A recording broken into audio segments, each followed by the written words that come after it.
Guys, what's going on? I hope you guys are well. I hope you guys are staying safe. I hope everything's good wherever you are. Guys, I hope you guys are keeping well. I hope everything's good. Guys, fight week is upon us. We are here. We are in fight week. Canelo Alvarez and Dmitry Bivol will square off in a couple of days' time in Las Vegas, in the MGM Grand Las Vegas. I'm looking forward to it. I think the excitement now is well and truly underway. I think people are understanding the size of this fight. Bernard Hopkins has come out and made some really interesting comments. He said Canelo will smash Dmitry Bivol. He will smash him to bits. Smash him to bits. And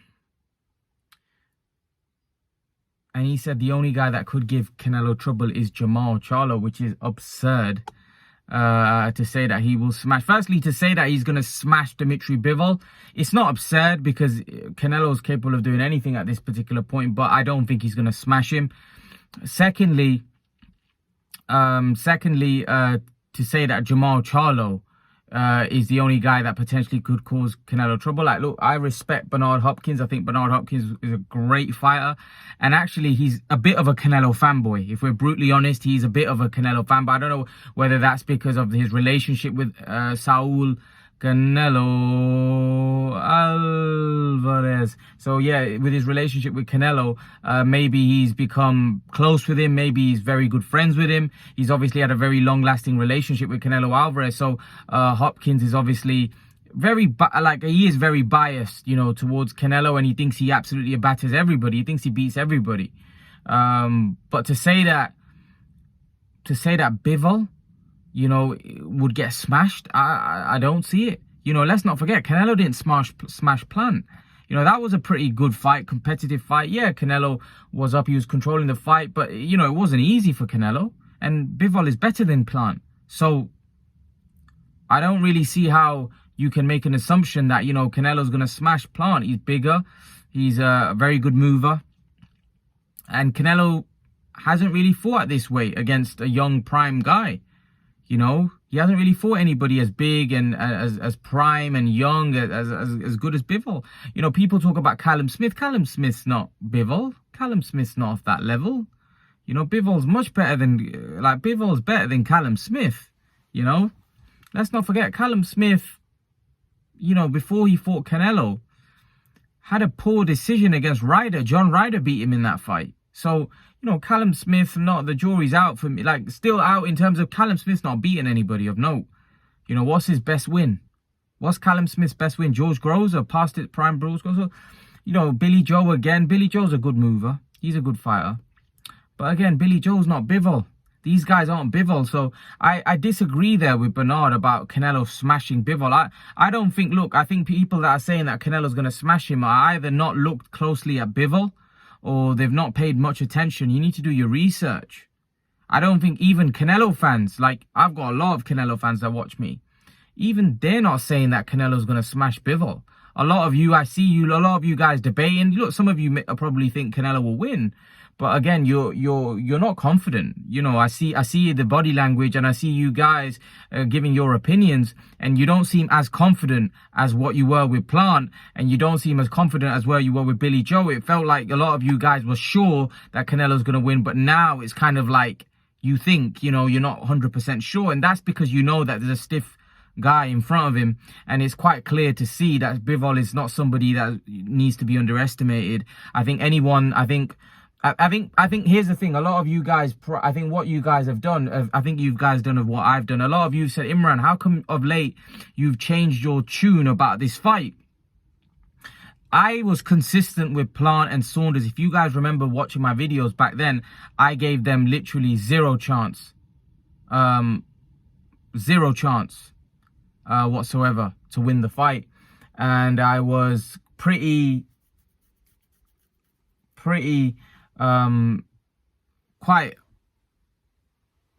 blunt about it, that literally they've got no chance. And I said, no chance. They have no chance of winning this fight. They're going to get battered. They're going to get beat. And I don't care what anyone was saying, Canelo was going to win. I did the same with the Bivol fight. Then I went back and started watching, you know, some of Bivol's amateur career, so watching highlights of his professional career. And I was like, whoa, this guy is pretty good. You know, he's a pretty good fighter. He's a damn good fighter. Have I overlooked this guy? Now, I still feel Canelo's going to win, but I'm not as confident. I'm not sure. I'm not going to say he's going to smash him, because I've seen some of the stuff that Bivol can do, and Bivol can give Canelo a lot of trouble. Now, I'm going to give you videos on keys to victory for both Dmitry Bivol and Canelo Alvarez. I'm going to do 2 separate videos where I'm going to break down what they both need to do in order to win, in my opinion. One of the video will be released today. The other video will be released tomorrow. So I'll do Dmitry Bivol keys to victory today. And Canelo Alvarez will be released tomorrow.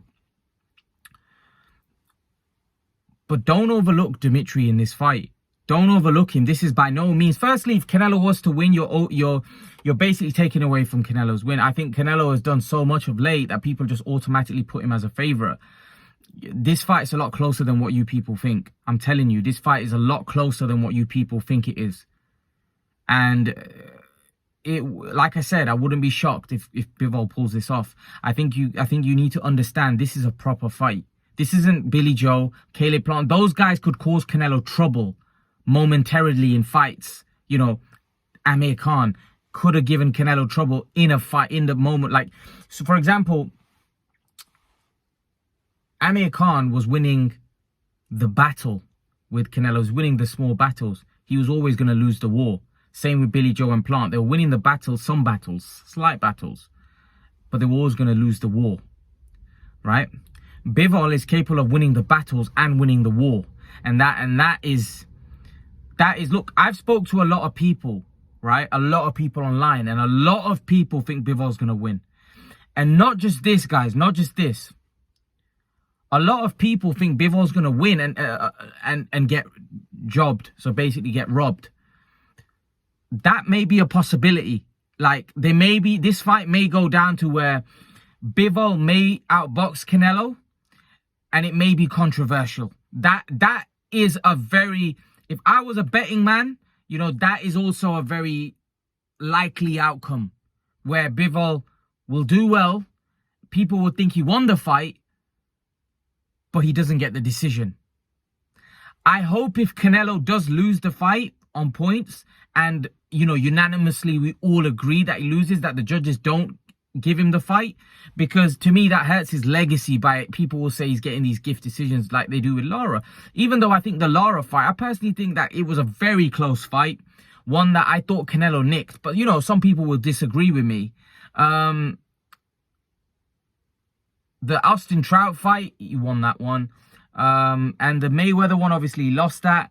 A Golovkin fight, I personally felt he lost a Golovkin fight. I know some of you have come at me and say, Imran, you don't know how to score fights.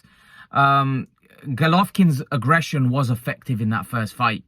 Let's not make out Golovkin wasn't landing punches. He was landing a lot of punches.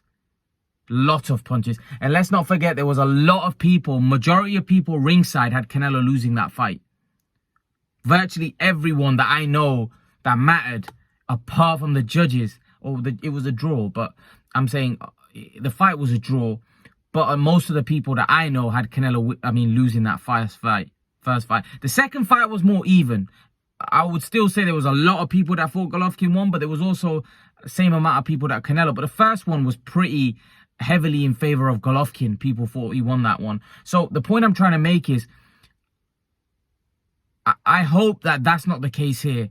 I want Canelo to be able to get his credit. And if he loses, I hope he loses. So then what happens is he can rematch Bivol and then avenge that loss. Because for me, losses, look, you guys make a lot of things about losses. For me, losses aren't that important. They are important, but what I mean is I don't think a loss to a guy really hurts someone's legacy if they come back. Because look at Lennox Lewis. He's one of the greatest heavyweights of all time. Muhammad Ali is one of the greatest fighters of all time. You know, Sugar Ray Robinson, one of the greatest fighters. They all lost, man.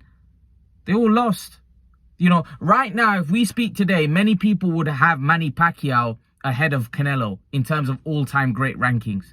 Right, he's an 8-9 division world champion or whatever. And most people would rank Manny Pacquiao higher pound for pound than Canelo, right? They rate him as a greater fighter. How many times has he lost? 8 times? you know. So the point I'm trying to make is losses in the be all or end all. If Canelo was to lose a fight against Bivol, I wouldn't mind. Look, he loses a fight, he can come back and rematch him and avenge that loss. That's also adding to your legacy. Legacy isn't about winning and winning and winning. It's about losing and coming back. You know, that's also what the public and people want to see. They want to see how you bounce back from defeat. They want to see how you come back from adversity. You know, like Canelo did with Mayweather. But since then, he's been like a machine. He's just been beating everybody. So, you know, he's never had to face heartache, only once in his career. And that was against a guy that you can brush off, and he's one of the greats and stuff. And, you know, you can brush off. But, you know, how will he react if he loses to a Bivol? How will Canelo react? Because when he fought Mayweather, Canelo wasn't on top of the world. Canelo was a very good fighter at the point he fought, but he wasn't on Mayweather's level at that point. So now he's on Mayweather's level in terms of he's dominating, and people view him like they viewed Mayweather all those years ago. They view him as unbeatable. They're like, who is the guy that can potentially beat Canelo Alvarez? So Canelo losing at this point, how will Canelo react from it? It's not like losing to Mayweather, because Mayweather was favorite to beat you.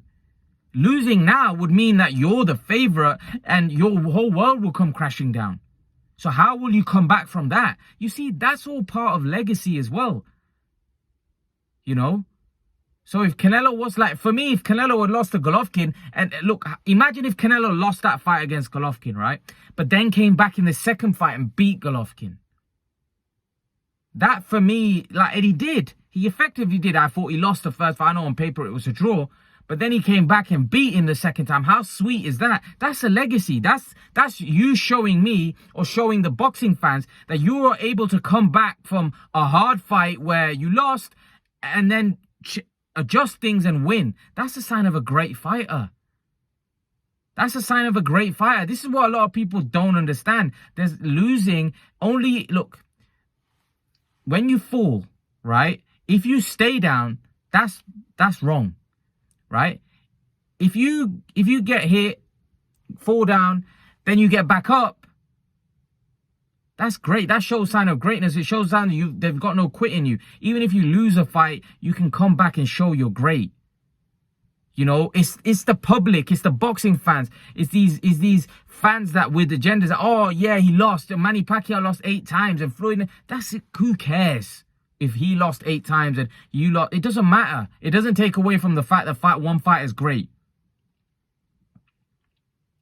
You know, if you are able to bounce back from defeat, come back and prove your worth, I'm all for that. Like, we need to stop this nonsense about losing and stuff. Like, I was having an argument about Kell Brook and Amir Khan. Like, people were saying, oh, well, Kell Brook's only lost to 3 top pound for pound, whatever, like Spence. But he hasn't faced anyone. He faced Porter, Khan, Golovkin, Crawford, and Spence. But, you know, Khan was washed up. You know, Porter was his only win. Who's he beating? Whereas Khan's fought Kotelnik, Malignaggi, Zabjuda, Collazo, Algieri, you know, Julio Diaz. The fight that goes on and on. The point I'm trying to make is, for me, your career is defined by who you beat and how many good fighters you faced in your career. Not by, you know, one win. You know, anyone can have one good win. You know, anyone can fluke. It's how many fighters you beat over a period of time that defines your greatness. And this is what I mean. Canelo's beaten a lot of top fighters, but if he was to lose to somebody that's good like Bivol, there's no shame in that. He can come back from that. He can come back from that and avenge the loss. That's also part of legacy and part of greatness. Winning all the time. Yeah, winning, if you can win all the time, great. But if you lose a fight, you know, there's nothing wrong with that. There's nothing wrong with that. Yeah, there'll be certain fans with agenda that will put you down. That they're going to do that even if you win. But coming back from a defeat is also a sign of quality for me. Because there's many guys that, look, Adrian Broner after Maidana, completely finished. You know, how many fighters do we know? Nazim Hamed after Barrera, finished. So, Canelo Alvarez already taken an L. And he came back from that L. But again, he wasn't at this point in it where he's at. You know, right now, Canelo's saying, no one can beat me. I'm unbeatable. So if Canelo is broken at this point, how will he come back from that? If Canelo gets beat right now, how will he come back from that? Because Canelo is saying he's invincible. He's unbeatable. So if he gets beat right now, mentally, how will he react to that? How will he come back from that? That's also something that fans want to see, you know. But yeah, let me know your thoughts. Let me know your opinions about what I said about Bernardo Hopkins saying Canelo's gonna smash Bivol. Leave your thoughts. Let me know what you think, and I'll see you guys in the next video. Peace.